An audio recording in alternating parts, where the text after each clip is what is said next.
And welcome back to the Engage 8 podcast. Here by myself today, we're just going to give a quick rundown of what happened in the first round. Currently at the recording of this podcast, San Diego State and Furman are tied 6-6 with 16:35 left in the first half. Just going to go, let's just go region by region. I'm not going to go in the order of those other games. You know, no one has a perfect bracket anymore, so sad. Yeah.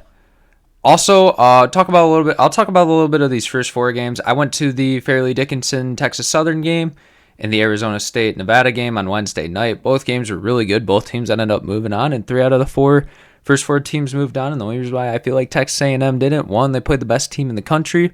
2, they shot 35 free throws against Southeast Missouri State, and Southeast Missouri State was in foul trouble the whole entire time in that game. All right. Not much to say about this Alabama-Texas A&M Corpus Christi game. Brandon Miller struggled, and he's looking like he's not going to be playing in the Maryland game. Speaking of the Maryland-West Virginia game, this game was really good. Julian Reese, Jameer Young, Eli Scott, those guys got it done for Maryland. Sad to see West Virginia be out. That Johnson kid that ended up dropping 20+. Also, they have Toussaint, who was a Iowa transfer. That game was really good to watch. That was a great Thursday afternoon game. San Diego State versus Charleston. San Diego State kind of did their thing against Charleston, played their style of play. Charleston was not able to get it going too much. Watched this Furman-Virginia game pretty closely. One of the best players for Furman, Bothwell, went out, and they ended up having that JP guy hitting the last shot of the game. Slauson played awesome as well. Virginia, they got Keehee Clark, a guy that's very experienced. Should have came away and made that smart play at the end, but he ended up turning the ball over, and that ended up just not being the case. I was listening to the Field of 68 podcast, and they they were on a call with the kid that hit the game-winning shot. He's like, as soon as I got it in my hands, I know it was going to go in. So shout out to Field of 68. Creighton and NC State. Traquavion Smith was really good for NC State, but it just wasn't enough. Ryan Nembhard, Kalkenberner, those guys, they got it done for Creighton. Baylor ended up beating UC Santa Barbara. Thought it was going to be a closer game, but, Cryer, George, Thamba, all those guys just got it done. Missouri, Utah State. Really didn't watch this one too closely. I had some stuff going on at the time, but Kobe Brown, he's an awesome basketball player. I watched the summed up version of this. There's some games where I had to watch the summed up version of, but yeah, Missouri ended up taking it to Utah State. Also had to watch the Princeton-Arizona game in a summed up version, which really sucks. This game was actually really good down to the wire, and Princeton ended up coming away with the big upset. It's just, I expect this to happen, but Arizona's disappointed me in 2 tournaments in a row now, so they got a lot to do. Let's move on to we'll go to the East region. So really funny. Let me actually pull this up. So if you're watching on YouTube, hopefully it's signed into my account. You know what? I'll just search my account. Also, if you're not following me on Twitter, you should follow me on Twitter. Where is it?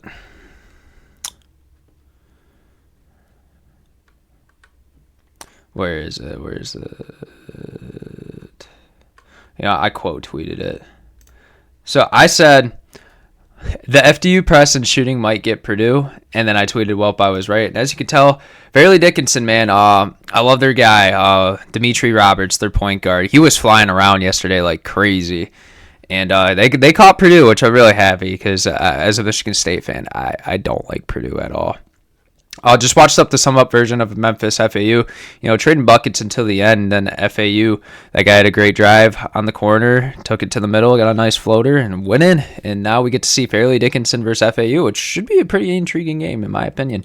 Duke took care of Oral Roberts. Oral Robertson scored for like the first 6.5 minutes, and then Flipkowski, Lively were just the bigs down low, just absolutely feasting on Wanover, who wasn't able to do too much. Tennessee, Louisiana. I was really annoyed because Tennessee was up like 18 with like 10 minutes to go. I'm like, oh, okay, I don't got to watch the rest of this game. Then I had to flip it back on after, I forget what game finished. I'll remember it. But anyways, yeah, but Tennessee does end up moving on. I got to play Duke. We'll see. They play Duke at 2:40 today. Kentucky and Providence. This game I just also watched the summed up version of because I was busy last night. And I mean, Kentucky, they play great as a team. I saw that Sheboy at one point had 6 points, 16 rebounds. Jacob Toppin's a really good basketball player, too. They got other guys that can hoop. And then also this Kansas State-Montana State game, also had to watch up the summed-up version. But, man, that Powell kid, he's really good. And they also have Keontae Johnson, who has just an amazing story for him. Watched this Michigan State-USC game very closely. Michigan State was able to defend on the perimeter for once. Really clamped up Boogie Ellis. Hopefully they can somewhat stop Tyler Kolek. Tyler Kolek, though, is a really good playmaker. And the Cam Robinson kid who ended up playing very good in the Marquette game yesterday. Yeah, I don't know. I don't know how confident I am in my Spartan Dogs, but they better win.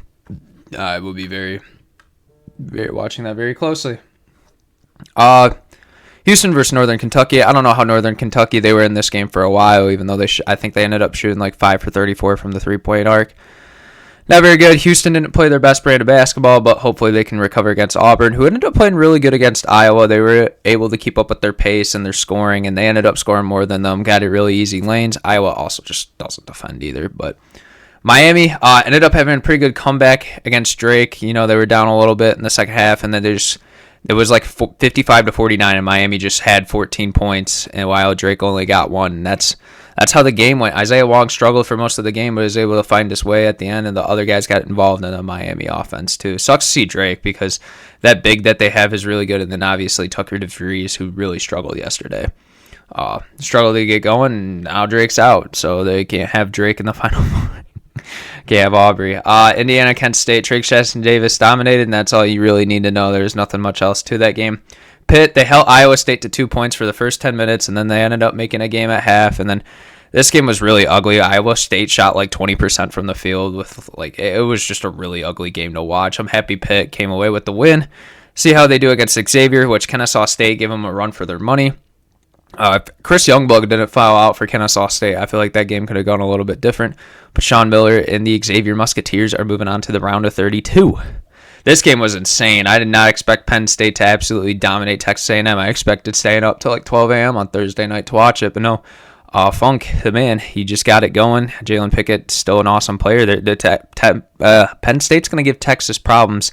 Texas didn't really watch much of this Colgate game. It was close for a little bit, but they just kept scoring their twos, kept getting good shots, and were able to hold Colgate to not shoot that much and defended really well. Last region. I know I'm just kind of running through these quick. I just want to talk about my brief thoughts.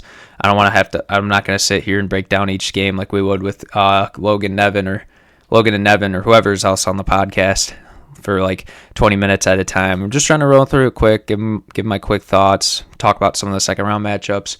Speaking of which, San Diego State's up 10-9. Let's see what they do with this possession. I know you guys can't see it, but I'm watching it on the screen above. Yeah, that's what I do. That's what I do when I'm at home. I got my computer monitor screen that I end up watching on this on, and then I got my TV above. But yeah. So Kansas and Howard was a little tough for Kansas in the first half, but they ended up pulling away. It looks like Bill Self's not going to be there for the Arkansas game today, which it might affect them, it might not. I'm not too sure. But Kansas, they got some dogs there. They got Jalen Wilson, they got McCormick, they got Grady Dick. They're going to be rolling against Arkansas. Which, I mean, Anthony Black and Nick Smith, I know they're both really young, but they could give problems. They gave problems for that Illinois team. Never thought Illinois was that good this year. I know I picked them in my bracket to beat Arkansas, but I forget how good Arkansas really was. And what's his face? Oh, the coach. I don't remember. St. Mary's and VCU. VCU was keeping this really close with St. Mary's, but St. Mary's did a really good job moving the ball around and getting easy buckets. They're typically a good three-point shooting team, but they just did not do that, and they still got buckets inside and really they did as much as they could against that VCU defense. Ace Baldwin Jr. did get hurt in that game for VCU, but still. UConn was a really close game in the first half, and then UConn, Jordan Hawkins, and Sagano went off in that second half. He had a three. He had like 2 and 1s in a row. He was just eating. So, yeah, UConn, St. Mary's. That's going to be a really good round of 32 matchup. Might be my favorite one, other than Michigan State and Marquette, of course. TCU versus Arizona State. Oh, Arizona State didn't end up winning. So 2 of the first 4 teams won. I don't know what I was saying. Don't flame me in the comments. Nah, TCU, they played a really good game. I thought Arizona State was going to win. Was kind of invested in this Arizona State team after seeing them live. Thought they were going to come away with the win. But TCU, man, I mean, they held their own in the Big 12 this year. Kind of makes sense why they win. Still had a tough fight. Now they get to play Gonzaga, who beat Grand Canyon. Strother and Timmy combined for 49. So let's see what happens there. They got a good starting lineup. Just Gonzaga doesn't have, I think, as much depth as they have in the past. And then Northwestern beating Boise State. The guards for Northwestern combined for 41. That would be Booty and I think Aldridge. I forget how to say his name. Boise State just was not able to do too much, and Northwestern just got it done. And then UCLA killed UNC Asheville. There's just no point to it. Yeah. Not much else. Just wanted to sum up the round of 64. Talk about some games that I'm going to be intrigued in. Miami, Indiana, obviously. Penn State, Texas should be a really good game. Same area as UConn. I mean, all these should be good games. Obviously, it's not all going to happen. I really hope Michigan State does something, but I think that's low-key the biggest blowout potential. The 16 versus 9 is going to be pretty interesting. Yeah, I mean, there's nothing to it. As you can see, 12-13 here for Furman and San Diego State. Going to watch that game and finish it up. So, yeah, thank you for watching the quick podcast. And, yeah, stay tuned for the reaction of round of 32, which will probably have Burn and Nevin, and they'll probably want to give their opinions on some of the round of 64 games as well. So, thank you for listening.